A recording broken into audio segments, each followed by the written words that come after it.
Meus queridos irmãos e irmãs, com grande alegria, celebramos a data, o aniversário da primeira aparição de Nossa Senhora na Cova da Iria, em Fátima, Portugal.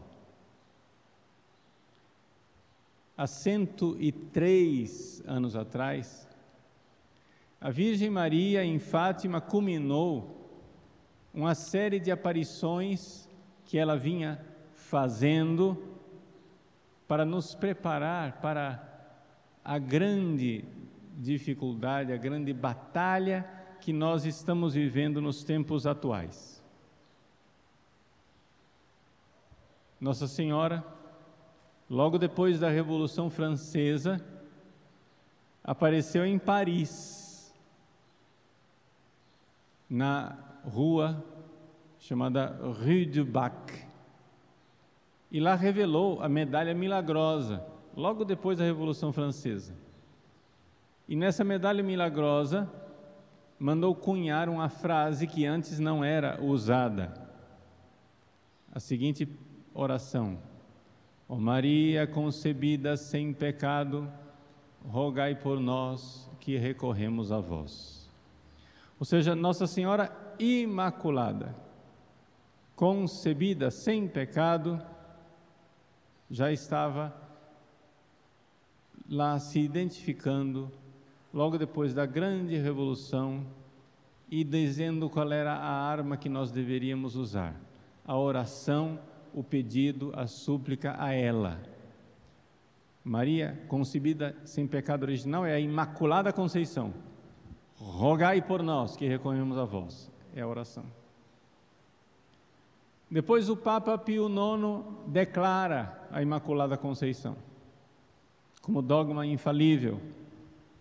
E logo depois a Virgem Maria aparece em Lourdes,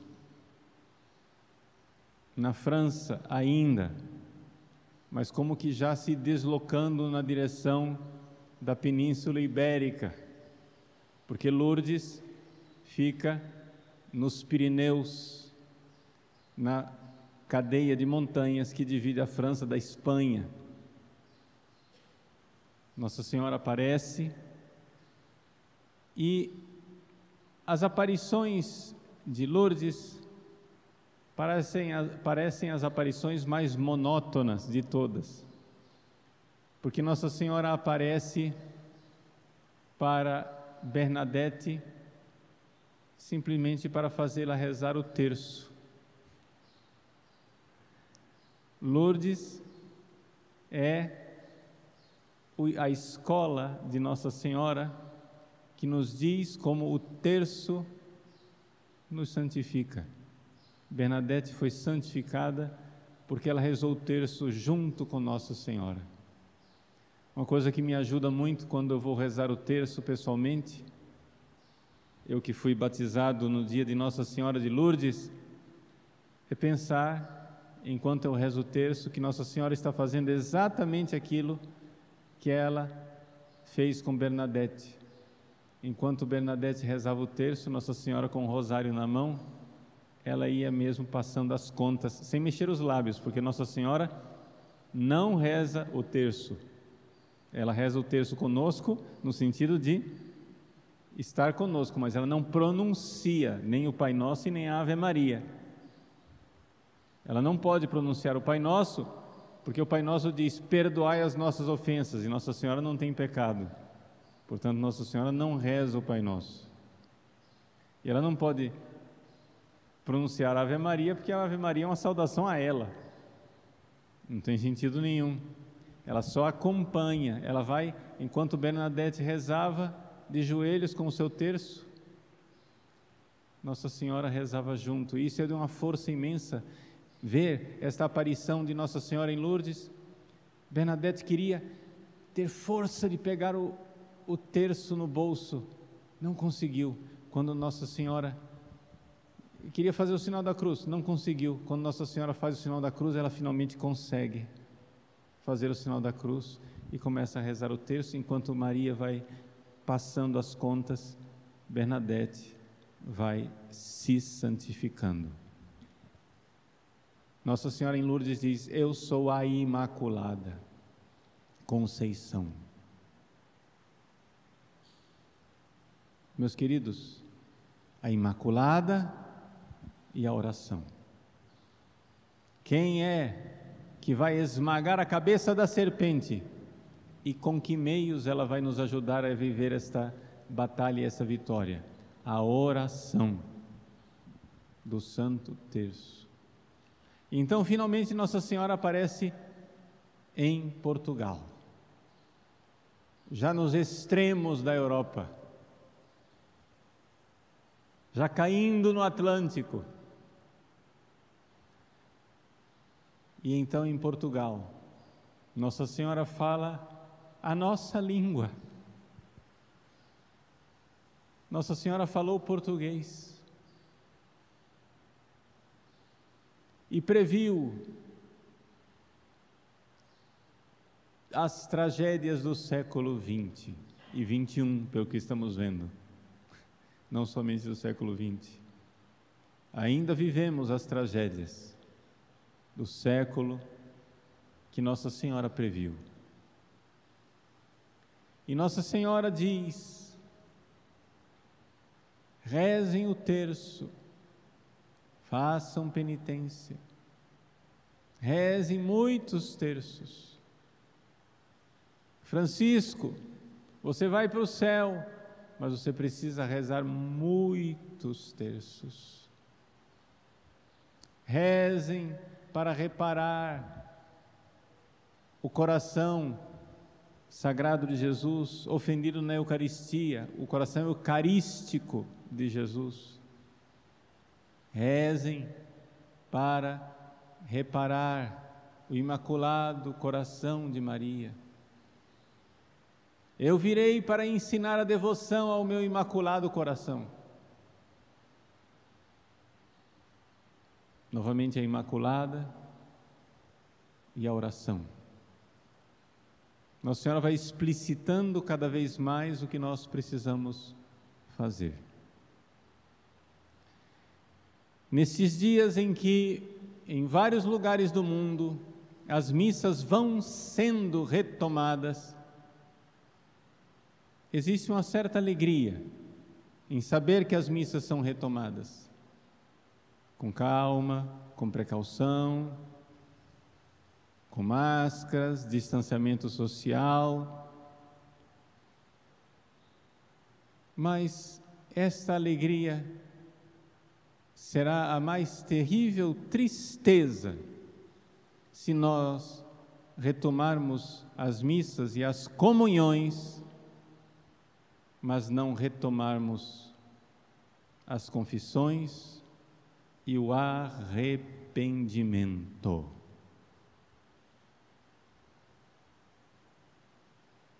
Não há festa nenhuma no céu por milhares, quem sabe até milhões de comunhões sacrílegas que voltam a ser distribuídas. Nossa Senhora em Fátima disse claramente de sua dor, de sua tristeza, de ver o seu filho tão ofendido. Por isso pediu para nós comunhões reparadoras. Comunhões reparadoras, ou seja, comunhões que saiam de corações divinamente transformados pela graça em santa amizade com Deus. É aquilo que nós chamamos de estado de graça. Quando uma pessoa abandona o pecado mortal e é perdoado, numa confissão bem feita, esta pessoa está em amizade com Deus e pode fazer uma comunhão reparadora. Uma pessoa que está no pecado, que abraçou o pecado, que não se arrepende do pecado, que fez do pecado um projeto de vida, que faz do pecado o seu jeito de viver e comunga, não faz uma comunhão reparadora, faz uma comunhão sacrílega, ofensora a Deus, uma comunhão que serve mais ao dragão do que à mulher. Nós devemos meditar bem, meus irmãos. Nós estamos numa batalha. Essa batalha decisiva que foi prevista por Deus no livro do Apocalipse. Quanto tempo ela vai durar? Uma semana? Um mês? Um ano? Um século? Um milênio? Não importa. Não importa quanto tempo. Eu não estou colocando data para o fim do mundo. As pessoas ficam perguntando, mas padre, será que essa coisa dessa pandemia, o Covid-19, já é o castigo do fim dos tempos? Resposta, é absoluta certeza que não. Porque está muito pouco. Evidente, isso aqui não é nada. Se vocês estão achando que esse é o castigo do fim dos tempos, vocês não têm imaginação. E além disso, estão surdos, seja para o que Deus fala no Apocalipse, seja para o que Nossa Senhora falou nas suas mensagens.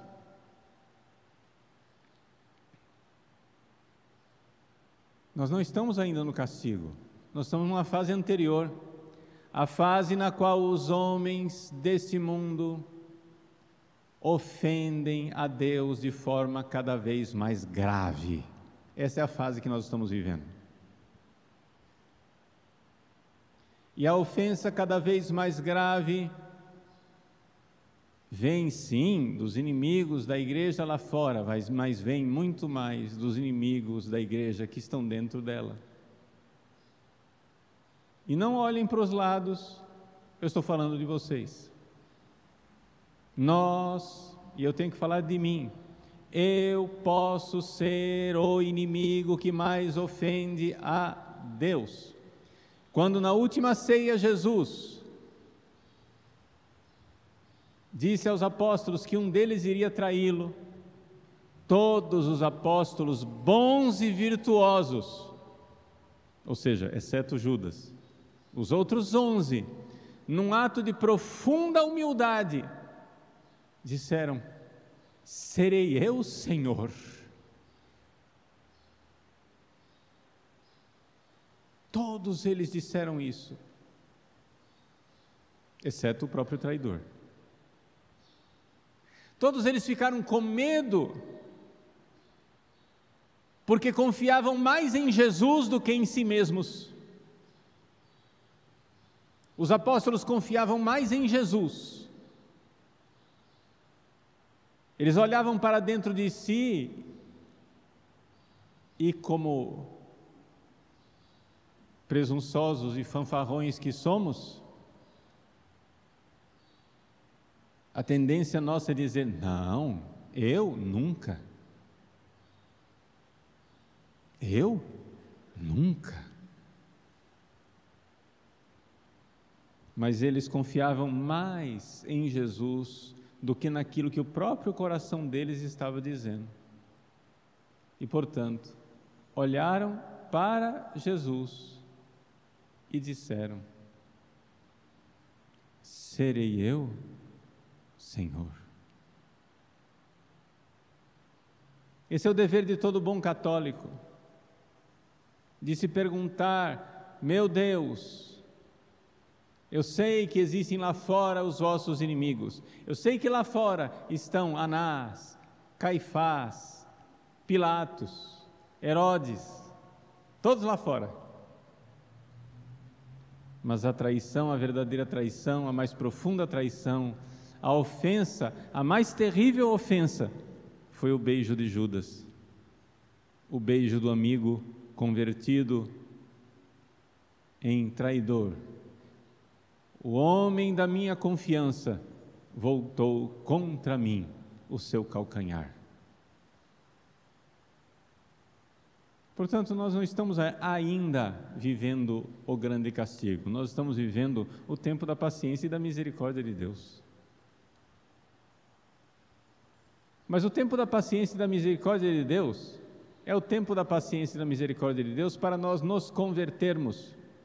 Não há alegria nenhuma em voltarem às comunhões, se o que vai significar é milhões e milhões de sacrilégios pisando em Jesus Cristo, cuspindo, escarrando, chicoteando e crucificando outra vez.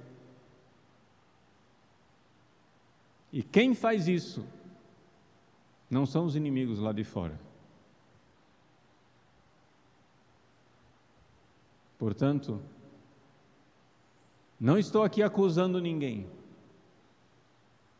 Eu estou simplesmente levando e conduzindo vocês a meditarem como os apóstolos meditaram na última ceia, humildemente, e se perguntar: serei eu, Senhor? Vejam que a atitude dos apóstolos na última ceia não foi apontar o dedo em riste uns para os outros. Jesus disse: um de vós vai me trair. E então os apóstolos, então Pedro disse: certamente vai ser João. João diz: eu não, vai ser Tiago. Não, Tiago diz: eu não, vai ser Filipe. E Filipe diz: eu não, vai ser... Não foi isso que eles fizeram. Eles não começaram a acusar uns aos outros. A purificação da igreja, a reforma da igreja, a grandeza da igreja, o triunfo do Imaculado Coração de Maria começa quando nós começamos a perguntar a Jesus: serei eu, Senhor? Sou eu quem vos ofende tanto com uma comunhão mal feita? Então, Imaculado Coração de Maria, doloroso coração de nossa Mãe bendita, nos pede: façam penitência, ou seja, mudem. O anjo da visão de Fátima diz: penitência, penitência, penitência, e dispara raios de castigo sobre a terra, e Nossa Senhora, com o seu braço bondoso e maravilhoso, detém esses raios. Ainda não, como quem diz: vamos dar tempo que eles se convertam. Mas as palavras penitência, penitência, penitência, parece que não são ouvidas. Meus irmãos, Maria Santíssima aparece em Fátima para estabelecer a devoção ao seu Imaculado Coração, porque no fim, o meu Imaculado Coração triunfará. Nós não estamos numa batalha em que nós estamos perguntando quem vencerá. Nós já sabemos quem é a vitória. De quem é a vitória? Venceu o leão da tribo de Judá. Caiu a Babilônia. Venceu a mulher que esmaga a cabeça da serpente. O dragão foi precipitado no abismo de fogo. A Virgem Santíssima, com seu Imaculado Coração, triunfa. E haverá um tempo de paz, diz ela.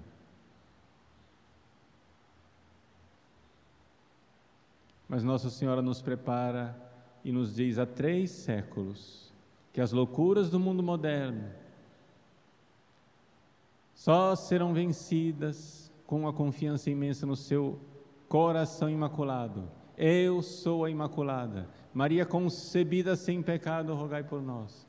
E através da oração, e uma oração verdadeira, não uma oração de lábios, não um culto de lábios, mas um culto de corações penitentes, amorosos, reparadores, que, vendo os males, dizem para Jesus: serei eu, Senhor, tende compaixão de mim, perdoai-me, fazei, Senhor, com que eu já não mais vos ofenda, mas repare o vosso Sacratíssimo Coração e o Imaculado Coração de Maria.